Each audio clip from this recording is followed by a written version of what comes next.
ପିଲାମାନେ ଆମେ ପୂର୍ବରୁ ବିଭିନ୍ନ ପ୍ରକାର ଆବଦ୍ଧ ଚିତ୍ର ଓ ସେଗୁଡ଼ିକର ନାମ ଜାଣିଛୁ।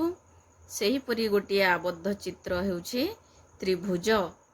ତିନୋଟି ବାହୁ ଦ୍ୱାରା ଆବଦ୍ଧ ଚିତ୍ରକୁ ଗୋଟିଏ ତ୍ରିଭୁଜ କୁହାଯାଏ। ଏହି ଚିତ୍ର ଦେଖି ଆମେ ଜାଣୁଛୁ ତ୍ରିଭୁଜରେ କ'ଣ ଅଛି। ତିନୋଟି ଶୀର୍ଷବିନ୍ଦୁ ଅଛି, ତିନୋଟି ବାହୁ ଅଛି ଏବଂ ତିନୋଟି କୋଣ ମଧ୍ୟ ଅଛି। ଆମେ ଏହାର ନାମକରଣ କିପରି କରିବା? ଆମେ ଶୀର୍ଷବିନ୍ଦୁ ଗୁଡ଼ିକର ନାଁ ଦେବା। ଧରାଯାଉ A, B, C। ବର୍ତ୍ତମାନ ଏହି ତ୍ରିଭୁଜର ନାଁ କ'ଣ ହେବ? ତ୍ରିଭୁଜର ନାମ ହେବ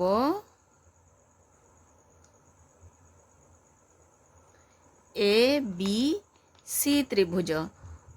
ତ୍ରିଭୁଜ ଲେଖିବା ପାଇଁ ଆମେ ଏହି ଚିହ୍ନଟି ବ୍ୟବହାର କରୁ। ତ୍ରିଭୁଜର ନାମ ABC ତ୍ରିଭୁଜ। ଏହି ତ୍ରିଭୁଜରେ ଆଉ କ'ଣ ଅଛି? ନା ତିନୋଟି ବାହୁ ଅଛି। AC ବାହୁ, AB ବାହୁ ଏବଂ BC ବାହୁ। ତ୍ରିଭୁଜର ବାହୁ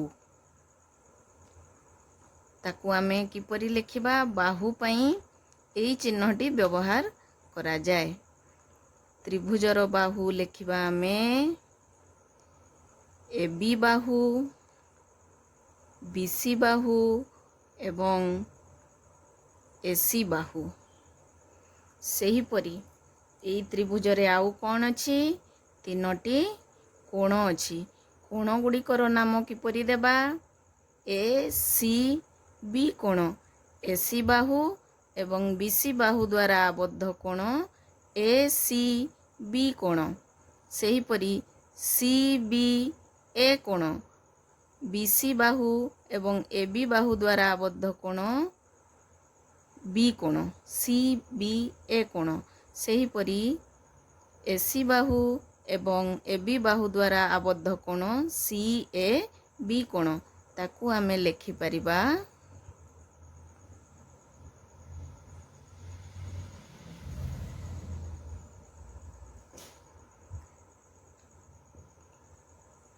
ACB କୋଣ, CBAC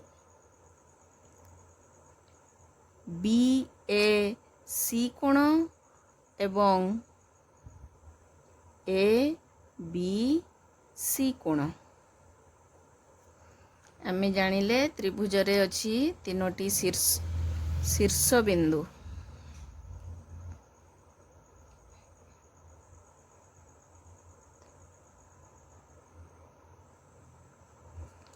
A ବିନ୍ଦୁ, B ବିନ୍ଦୁ ଏବଂ C।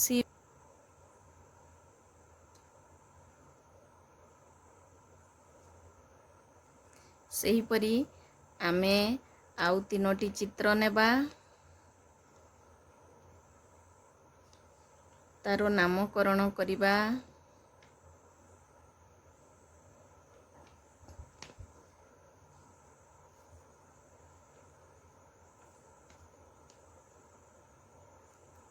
EFG ତ୍ରିଭୁଜ, PQR ତ୍ରିଭୁଜ ଏବଂ XYZ ତ୍ରିଭୁଜ। ଆମେ ଏହି ତ୍ରିଭୁଜ ଗୁଡ଼ିକର ବିଭିନ୍ନ ଅଂଶର ନାମ ଲେଖିବା।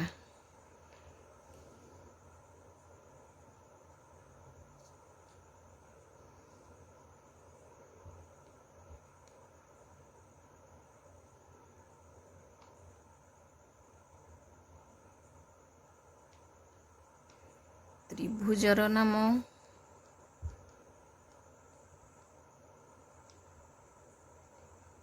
ଶୀର୍ଷବିନ୍ଦୁର ନାମ,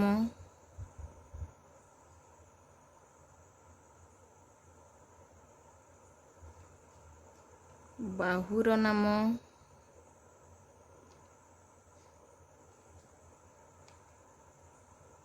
କୋଣ ଗୁଡ଼ିକର ନାମ।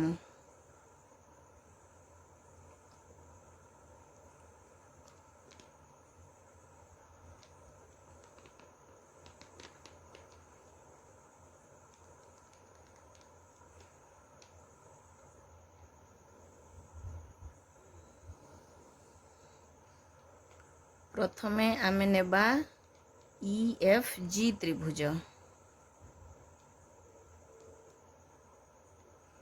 यार शीर्ष बिंदु गुड़िक E बिंदु, F बिंदु एवं G बिंदु। सही परी बाहु गुड़िक EF बाहु, FG बाहु एवं EG बाहु। सही परी कोण गुड़िकर नाम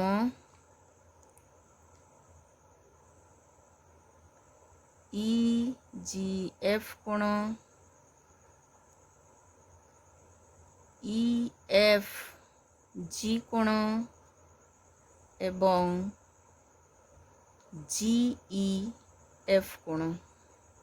सही परी द्वितीय चित्रर नाम आमे देबा त्रिभुज PQR। PQR त्रिभुज रे शीर्ष बिंदु गुड़िक P बिंदु, R बिंदु एवं Q बिंदु। P बिंदु, Q बिंदु, R बिंदु। सही परी बाहु गुड़िकर नाम PR बाहु, RQ बाहु एवं PQ बाहु। सही परी कोण गुड़िकर नाम PRQ कोण, RQP कोण एवं RPQ कोण। सही परी तृतीय चित्रर नाम आमे देबा XYZ त्रिभुज। याकू आमे पढ़िबा XYZ त्रिभुज। XYZ त्रिभुज रे तीनोटी शीर्ष बिंदु अछि, X बिंदु, Y बिंदु एवं Z बिंदु। XYZ। सही परी XYZ त्रिभुजर बाहु मानकर नाम XY बाहु, YZ बाहु एवं XZ बाहु। सही परी कोण गुड़िकर नाम XZY कोण,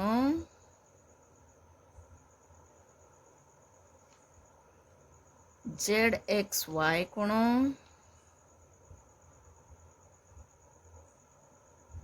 एवं ZYX कोण।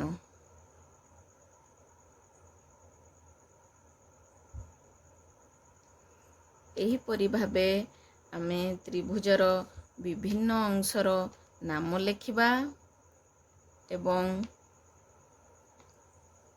तार विभिन्न अंश चिन्हाई परिबा।